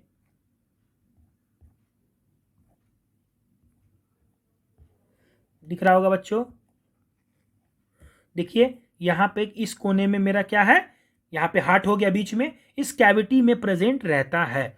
ठीक है, थोरैसिक कैविटी उसको बोलते हैं। ठीक है, जो हमारे चेस्ट के अंदर है। ठीक है, 2 लंग्स के अंदर बीच में रहता है, ये दोनों लंग्स के अंदर है, बीच में है, slightly tilted to the left. और ये लेफ्ट की तरफ थोड़ा झुका हुआ है, लेफ्ट की तरफ थोड़ा स्लाइटली टिल्टेड है। It has a size of clenched clenched fist. Clenched fist का मतलब क्या होता है बच्चों? आपने मुट्ठी बांधी है ऐसे करके, इतनी बड़ी होती है। अगर आपने मुट्ठी ऐसे बांधी है, क्लेंस्ड फिट का मतलब बांधी गई मुट्ठी। बांधी गई मुट्ठी आपकी कैसी दिखती है? कभी देखा है आपने? ऐसी दिखती है ना? तो वैसा क्लेंस्ड फिट जैसा ये दिखता है हमारा हार्ट। कोई दिक्कत नहीं। It is protected by double walled membranous bag. ये जो हार्ट के ऊपर है ना, 2 लेयर का एक बैग है, 2 लेयर का कंटिन्यू एक बैग चलता है, 2 लेयर का कंटिन्यू मेम्ब्रेन लेयर है। ठीक है, इस दोनों लेयर के मेम्ब्रेन को क्या बोलते हैं बच्चों? पेरिकार्डियम। देखिए नाम में बता रहा बच्चों, पेरी का मतलब क्या होता है? चारों तरफ। और कार्डियम का मतलब क्या होता है? कहीं भी कार्डियम, कार्डियोलॉजी इस तरह के वर्ड आएगा तो रिलेटेड टू हार्ट। यानी कि हार्ट के चारों तरफ एक कार्डियम है। किसका भाई? एक मेम्ब्रेनस लेयर का कार्डियम है, एक मेम्ब्रेनस लेयर का क्या है? कवरिंग है, जिसको हम लोग क्या बोलते हैं? पेरिकार्डियम। कोई दिक्कत? चलिए, इनक्लोजिंग द पेरिकार्डियल फ्लूइड। इसमें फ्लूइड भी होता है बच्चों।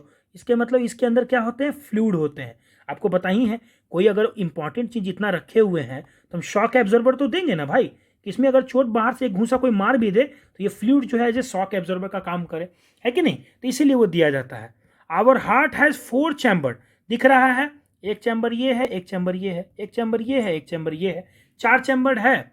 2 रिलेटिवली स्मॉल अपर वाले को एट्रियम, 2 बहुत छोटे छोटे हैं उसे एट्रियम, और 2 बड़े बड़े जो हैं उसे वेंट्रिकल कहा गया है। कितना आसान है समझना बच्चों, बताइए। दिख भी रहा है, छोटे छोटे एट्रियम, बड़े बड़े वेंट्रिकल, तो भी शेपेड में भी है। अब बोलिए, और रटने में आसान हो गया।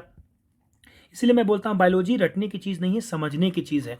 लोगों ने इतना इतना डराया बच्चों को, इतना डरा दिया कि लोग, बच्चे डर गए एकदम कि बायोलॉजी रटना होगा। मैं बताता हूँ कुछ नहीं रटना होगा। आप देखिए, आप देखते चले जाइए, आप 10 क्लास करके देखिए, आपको एक समय में बुक रीडिंग करना आसानी से आ जाएगा। आप वर्ड के मतलब खुद समझ में लगेंगे, आपको कभी दिक्कत नहीं होगा।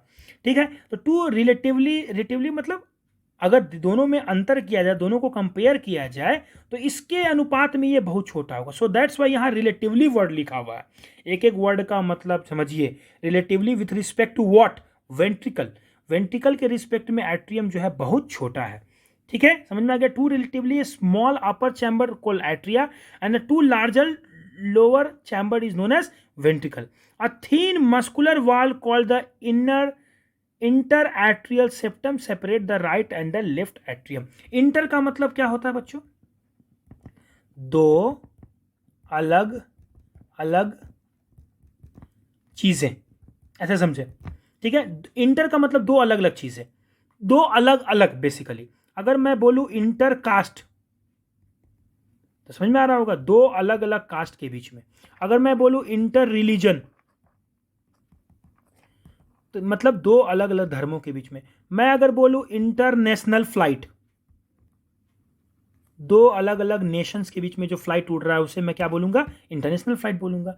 कितना क्लियर है इंटर का मतलब, ठीक है, समझ में आ रहे हैं, कोई दिक्कत नहीं होना चाहिए बच्चों। तो जो दो एट्रियम के बीच में, दो एट्रियम के बीच में, मान लीजिए ये दो एट्रियम है, अगर मैं ऐसे बनाऊं हार्ट,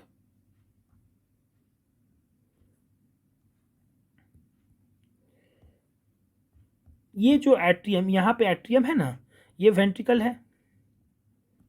देखिए बच्चों, ये जो एट्रियम है, दो एट्रियम के बीच में जो जो वॉल है, इसे क्या बोला गया, इंटर, बताइए क्या होना चाहिए वर्ड, इंटर एट्रियल सेप्टम। ये सेप्टम का मतलब क्या होता है, सेप्टम का मतलब क्या होता है, सेप्टम का ही वर्ड है, उसका मतलब क्या होता है, मेम्ब्रेन, मतलब झिल्ली, झिल्ली मतलब होता है, ठीक है। सेप्टम मतलब क्या होता है, झिल्ली। जैसे कि नाक में बीच में नेजल सेप्टम है, दोनों नाक के बीच में उंगली करिए, उंगली करिए भी, एक नाक से दूसरे नाक में आप नहीं घुस सकते हैं, क्यों, क्योंकि बीच में क्या है, नेजल सेप्टम, झिल्ली है। ठीक है, इतना आसानी से समझ में आना चाहिए चीज़ें, ठीक है। तो इसमें समझ में आ गया हमको, क्या समझ में आ गया भाई, कि इसमें बीच में इंटर एट्रियल सेप्टम है जो दोनों राइट और लेफ्ट एट्रिया को नहीं मिलने देता है, ठीक है, इतना क्लियर हो गया। अच्छा, whereas thick walled the inner inter ventricular septum, और जो वेंट्रिकल का सेप्टम है, देखिए कितना मोटा है, कितना मोटा है इंटर वेंट्रिकुलर सेप्टम, इतना मोटा है, इतना मोटा अगर है, इसका मतलब क्या है कि ये वेंट्रिकल के बीच का हो और सेपरेट करता है लेफ्ट और राइट वेंट्रिकल को, जो 15.2 में आप देख पा रहे हैं। The atrium and the ventricle of the same side are also separated by thick fibrous tissue called atrioventricular septum. नाम से ही बता रहा है, एक ऐसा सेप्टम जो कि एट्रिया और वेंट्रिकल के बीच में है, इसे क्या बोलेंगे हम लोग, एट्रियोवेंट्रिकुलर सेप्टम। कोई दिक्कत नहीं है बच्चों, एट्रियोवेंट्रिकुलर सेप्टम समझने में कोई दिक्कत नहीं है, जो एट्रिया और वेंट्रिकल के बीच में रहे उसे हम लोग क्या बोलेंगे, एट्रियोवेंट्रिकुलर सेप्टम बोलेंगे। चलूँ आगे, मैं मिटा दूँ इसे, चलिए। उसके बाद however each of this septa are provided with an opening through which the two chamber of the same side are connected. इसका क्या मतलब हुआ, इन जो दोनों आप इंटर एट्रियोवेंट्रिकुलर सेप्टम देख रहे हैं, इसमें एक छेद है जिसके थ्रू ऊपर से नीचे खून आ सकता है। एकदम ध्यान से समझना है बच्चों, कोई फैंसी वर्ड नहीं यूज करूंगा मैं। इन जो एट्रियोवेंट्रिकुलर सेप्टम के बीच में एक जगह छेद है, यहाँ पे आप देख पा रहे हैं, ये ओपनिंग दिख रहा होगा, इससे ब्लड ऊपर से नीचे आता है। कोई दिक्कत समझने में आ रहा है, आसानी से आ रहा है, okay. The opening between the right atrium and the right ventricle is guarded by a valve formed by 3 muscular flap और कप्स, ठीक है। जब आप इस राइट वाले एट्रियम और राइट वाले वेंट्रिकल के बीच में देखेंगे तो आपको यहाँ पे 3 कप्स, मतलब इसी को यहाँ पे बैठ के, ऊपर से बैठ के आप देखिएगा तो ऐसा आपको दिखेगा, 1 2 और तीसरा ऐसे करके कप दिखेगा। 3 अलग अलग मस्कुलर फ्लैप से मिलके ये बनता है, ठीक है। और जब तीनों खुल जाएगा तो कैसा दिखेगा, ध्यान से देखिए, ये बंद है अभी, खुलने पे ऐसा दिखता है, ऐसे दिख रहा, थोड़ा गड़बड़ बन गया, ऐसे दिखा तो ये स्पेस खुल गया ना, तो इसी से ब्लड ऊपर से नीचे आता है, ठीक है, इस तरह से है। बंद होने पे ऐसा, खुलने पे ऐसा बनता है बच्चों। 3 मस्कुलर फ्लैप का है, इसीलिए इसको क्या बोलेंगे, ट्राइकस्पिड वाल्व। इधर लिखेंगे tricuspid valve, tricuspid valve, tricuspid valve. अच्छा, और इधर वाले में लेफ्ट साइड की बात करते हैं अगर, तो लेफ्ट साइड में जो है वाल्व जो फॉर्म करेंगे 3 मस्क, ये हो गया, ये जो बाइकस्पिड वाल्व और मिट्रल वाल्व, इधर वाले का नाम क्या होता है बच्चों, मिट्रल वाल्व। क्या नाम होता है, मिट्रल वाल्व होता है। Mitral valve separate which of the following, left atrium, left ventricle. Mitral valve bicuspid valve का दूसरा नाम होता है, ठीक है, ये याद रखेंगे। लेफ्ट एट्रियम लेफ्ट वेंट्रिकल को सेपरेट करता है। Opening of the right and the left ventricle, opening of the right and the left ventricle, मतलब ध्यान से समझिएगा बच्चों कि अगर इसका राइट साइड का ओपनिंग जो होगा, कहाँ जाएगा ब्लड, या लेफ्ट साइड का ब्लड कहाँ जाता है, ये बता रहा है। तो राइट एंड लेफ्ट वेंट्रिकल कहाँ खुलते हैं, इसकी बात हम लोग करेंगे। उसके पहले थोड़ा सा इस फिगर के बारे में मैं समझा दूं कि जो लेफ्ट वेंट्रिकल का ब्लड होता है, लेफ्ट वेंट्रिकल अगर पुश करेगा ब्लड तो कहाँ जाएगा, एरोटा में जाएगा। ठीक है, ये क्लियर हो गया। और right ventricle blood pump push करता है तो कहाँ जाता है, पल्मोनरी आर्टरी में जाता है। ठीक है, क्लियर हो गया। पल्मोनरी आर्टरी के बाद यहाँ क्या है, लंग्स है। लंग्स के बाद क्या होता है, पल्मोनरी वेन्स आ जाते हैं। ठीक है, लंग्स क्यों, क्योंकि ऑक्सीजनेशन करवाना जरूरी है ब्लड का। तो समझिए एक तरह से कि राइट वेंट्रिकल के जो ब्लड, पहले तो सबसे पहले यहाँ से खराब खून ऊपर से, ऊपर वाले बॉडी से, ऊपर वाले यानी कि हेड्स वगैरह से ब्लड यहाँ आया, और नीचे यानी कि पूरे लेग से, इंटेस्टाइन से ब्लड इंफीरियर वेना केवा के थ्रू अंदर घुसा। दोनों जाकर ये कहाँ खुलता है, राइट एट्रियम में खुलेगा। राइट एट्रियम खुलने के बाद ये नीचे आएगा, राइट वेंट्रिकल में आएगा। राइट वेंट्रिकल के बाद ये ऊपर जाता है किसमें, pulmonary aorta, pulmonary artery, sorry pulmonary का मतलब क्या होता है, रिलेटेड टू लंग्स। लंग्स से रिलेटेड आर्टरी उसमें जाएगा, वहां जाकर के ऑक्सीजनेशन कर लेगा। ऑक्सीजनेशन करने के बाद एक पाइप है जिससे कि इस ब्लड को कहाँ भेजा जाता है, इस लेफ्ट एट्रियम में भेजा जाता है, तो भेजा जाएगा। इस पाइप को क्या बोलते हैं, पल्मोनरी वेन्स बोलते हैं। पल्मोनरी वेन्स के बाद ये कहाँ आता है, नीचे आता है किसमें, लेफ्ट वेंट्रिकल में। लेफ्ट वेंट्रिकल के बाद कहाँ ये पुश होगा बच्चों, लेफ्ट वेंट्रिकल के बाद ये ब्लड अंदर अंदर एक रास्ता है, आपको दिख नहीं रहा होगा, यहाँ से अंदर जाता है और यहाँ खुल जाता है एरोटा, और एरोटा से फिर ये ऊपर गर्दन में जाएगा। ठीक है, ये हाथों में जाएगा, यह इसका यहाँ ब्रांचिंग होता है तो हाथ में चल जाता है खून, हाथ में चल जाता है खून, और फिर एक थेरोसिक एरोटा जो नीचे की ओर उतरता है, और नीचे की ओर उतरता है तो हमारे पेट में सब जगह, छाती वगैरह में जितने भी ऑर्गन है सब में अपना खून देता हुआ चला जाता है। ठीक है, मैं थोड़ी समझाने की कोशिश की, फिर मैं आगे वाले में पढ़ता हूँ क्या क्या है, और भी कुछ डिटेलिंग रहेगा तो मैं बताऊँगा। ठीक है, यहाँ तक समझ में आया बच्चों? चलिए थोड़ा और आगे चलते हैं। मैंने जहां तक बोला था वहां तक तो कंप्लीट करवा ही दूं। चलिए, यहां तक पढ़ना था हम लोग को, कोई दिक्कत नहीं है, मैंने जो बोला था वो कंप्लीट करवाऊंगा ही करवाऊंगा। थोड़ा लेंदी जरूर होगा लेकिन हम लोग को जल्दी भी चलना है। ठीक है, तो आपने बताया कि जो पल्मोनरी आर्टरी में जाता है, राइट वेंट्रिकल की चीजें पल्मोनरी आर्टरी में जाती हैं, और लेफ्ट वेंट्रिकल की चीजें कहाँ जाती हैं बच्चों, एरोटा में जाती हैं। ठीक है, यही चीज यहाँ लिखा हुआ है, provided with the semi lunar valves, और इसके बीच में क्या रहता है, लूनार वेल्व्स। लूनार का मतलब क्या होता है, चांद जैसा दिखने वाला वेल्व। ठीक है, क्या मैं बताना चाह रहा हूं, देखिए ध्यान से, यहां पे मैं बता रहा हूं, अगर ये मान लीजिए मेरा हार्ट है, तो इस राइट वेंट्रिकल और लेफ्ट वेंट्रिकल से यहां ब्लड आता है। राइट वेंट्रिकल से कहां चला जाएगा, पल्मोनरी आर्टरी में चला जाएगा, लेफ्ट वेंट्रिकल से कहां चला जाएगा, एरोटा में चला जाएगा, ऐसा समझिए, कोई दिक्कत नहीं है। तो इसके बीच में जो रहते हैं, यानी कि ये यहाँ पे, कहाँ पे बच्चों, यहाँ पे राइट वेंट्रिकल और इसके बीच में यहाँ वेल्व रहती है। इस वेल्व का नाम क्या है, semi lunar valve. Semi lunar valve क्यों, सेमी मतलब क्या होता है, सेमी मतलब क्या होता है, आधा, आधा, सेमी मतलब आधा, लूनार का मतलब क्या होता है, चांद जैसा, चांद का ऐसा शेप रहता है बच्चों, चांद जैसा ऐसा रहता है, और उसका आधा का मतलब क्या होता है, ऐसा, ऐसा वेल्व रहता है इसके बीच में, ऐसा वेल्व रहता है। ठीक है, ये खुलता है, यहाँ पे ऐसे ब्लड खुलेगा और नीचे आएगा, इस वेल्व को क्या बोलते, semi lunar valve. Right ventricle को कहाँ आके जोड़ता है बच्चों, राइट वेंट्रिकल से नीचे आकर के ये पल्मोनरी आर्टरी में खोलेगा, और लेफ्ट वेंट्रिकल से कहाँ खुलेगा, एरोटा में खुलेगा। कोई दिक्कत समझने में नहीं, चलिए, इतना आसान सा है, थोड़ा फिगर में दिक्कत हो रहा है, मैं कोशिश करूंगा और अच्छे से समझाने के लिए। ठीक है, या ध्यान दे अगर मेरी क्लास में, अगर मेरे पेन पे, तो आपको बहुत फायदा होगा। The valve in the heart allow the flow of the blood only in one direction. आप याद रखेंगे कि इस जो वेल्व का काम होता ही होता है क्या, यूनिडायरेक्शनल फ्लो, यूनिडायरेक्शनल फ्लो करने में। अगर आप इंस्पेक्टर साहब के गली में देखते होंगे, एक फिल्म में दिखाया जाता है कि इंस्पेक्टर साहब का ये क्या है, रूम है, तो यहाँ पे एक वेल्व ऐसे किवाड़ लगा हुआ रहता है ऊपर में, जब इसको इंस्पेक्टर साहब घुसते हैं अंदर तो ये किवाड़ खुल जाता है, ऐसे खुलता है ना, ऐसे हो जाता है, ऐसे हो जाता है ना, ऐसे, इसी को बोलते हैं यूनिडायरेक्शनल फ्लो। फिर ये किवाड़ इधर आ जाता है, फिर लग जाता है, ऐसे हो जाता है, फिर कोई जाता है तो ये ऐसे हो जाता है, समझ रहे हैं। चलिए, तो इस तरह के यूनिडायरेक्शनल फ्लो करवाना किसका काम है, वेल्व का काम है। ठीक है, तो ब्लड जो है एट्रिया से वेंट्रिकल में जाए, या वेंट्रिकल से पल्मोनरी आर्टरी या एरोटा में जाए, सबको प्रिवेंट कौन करता है, ये valve. This valve prevent any backward flow.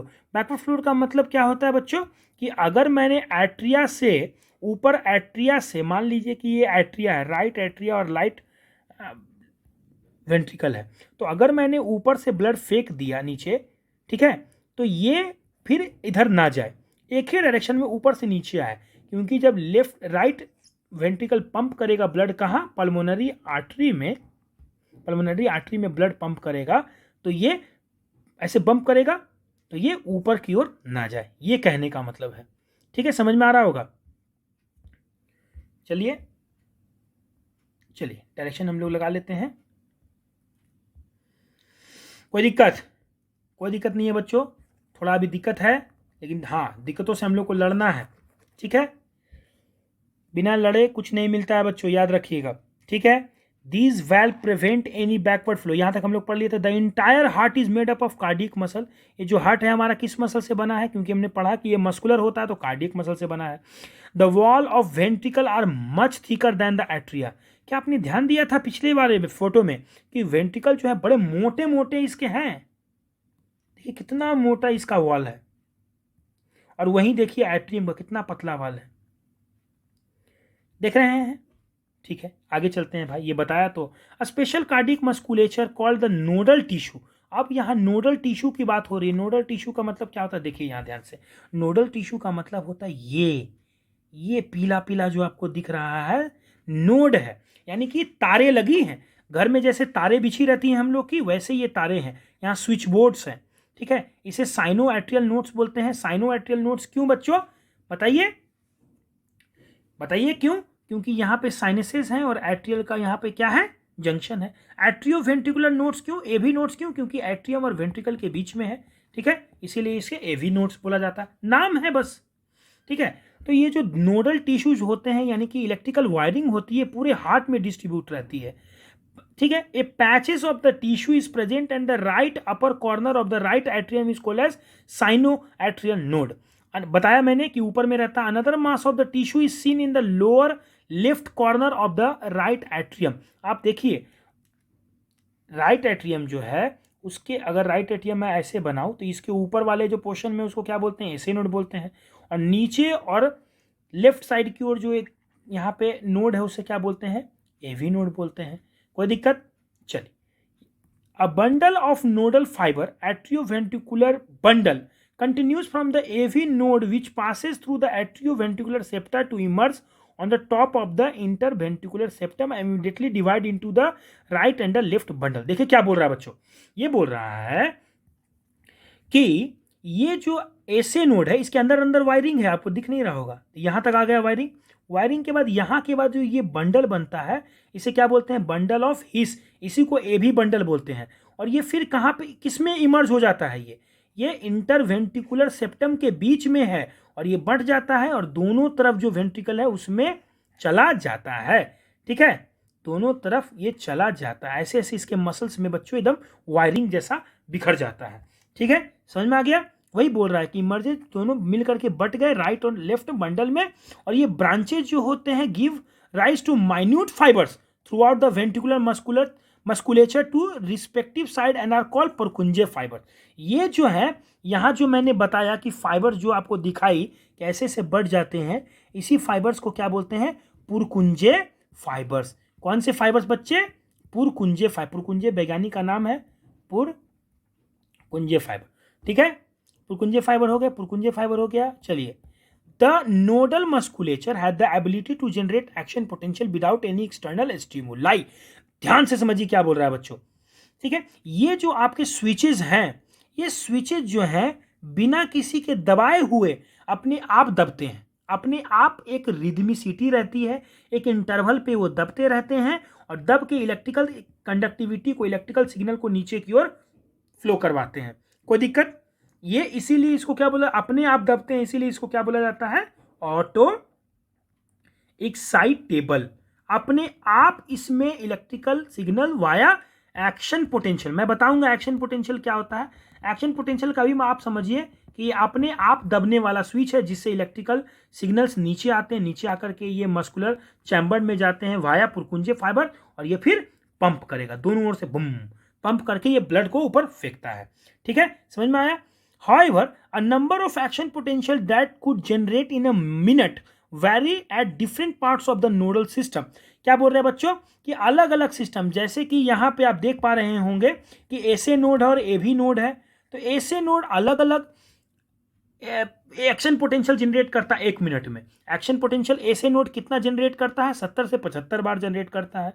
ठीक है, ये बता रहा है कि ये मैक्सिमम नंबर जो एक्शन पोटेंशियल जनरेट हो सकता है वो है 70 से 75 बार।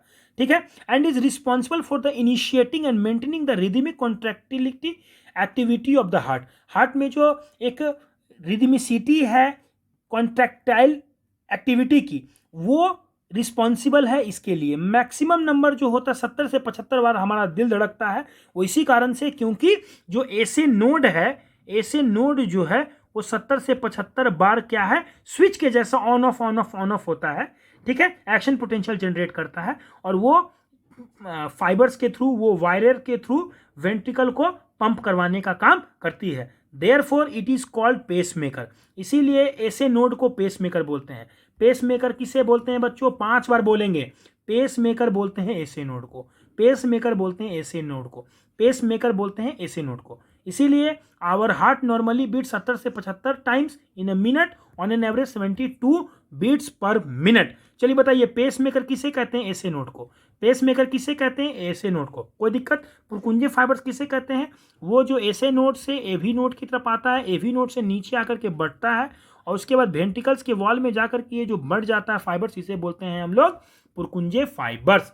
कोई दिक्कत? यहाँ तक हमारा पूरा जो ह्यूमन ब्लू हार्ट की बात है वो कवर हो गई। पूरा हम लोग ने पढ़ाने की कोशिश की। ठीक है, अब जो है आपका काम चालू होता है। कल आप लोग यहाँ तक पढ़ के रखेंगे एक बार फिर से अपने में। कोई डाउट होगा तो हमारा कमेंट खुला हुआ है, आपके बच्चे कमेंट कर रहे हैं, आप कमेंट करिए, क्वेश्चंस पूछिए, खुला हुआ है। एक बात। दूसरी बात कि मैंने अपने कम्युनिटी पे, चैनल पे, जो चैनल का कम्युनिटी पेज है, उस पर कल जो पढ़ाए गए थे उसके सभी क्वेश्चंस डाले हैं। क्वेश्चंस डाला हुआ है, लगभग 30 क्वेश्चन के आसपास है। उसे आप सॉल्व करेंगे, ध्यान से पढ़ के सॉल्व करेंगे बच्चे। मैंने जानबूझ के गलती करवाने के लिए अलग अलग जो है क्वेश्चंस दिए हैं। बहुत सारे बच्चे बहुत अच्छे कर रहे हैं, बना रहे हैं। ठीक है, कोई भी अगर वीडियो बनाने में कोई दिक्कत आ रही हो, हमको आप नहीं समझ में आ रहा हो, तो आप हमें मैसेज करेंगे, कमेंट करके बताएंगे कि कहाँ गलती हो रही है। और हम लोग ने लगभग आज 4 पेज पढ़ा, ये बहुत अच्छा बात है कि नहीं? 4 पेज पढ़ लिए हम लोग। तो ये अगर आप अच्छे से पढ़ेंगे तो आगे भी मैं बहुत अच्छे से मन लगा के पढ़ाऊंगा। और आपके कमेंट का मैं बहुत वेट करता हूं बेसब्री से कि आप कमेंट करें तो मैं उसका जवाब दूं। ठीक है, बने रहिए चैनल पे। चैनल का नाम है doctor SP Narayan. Thank you.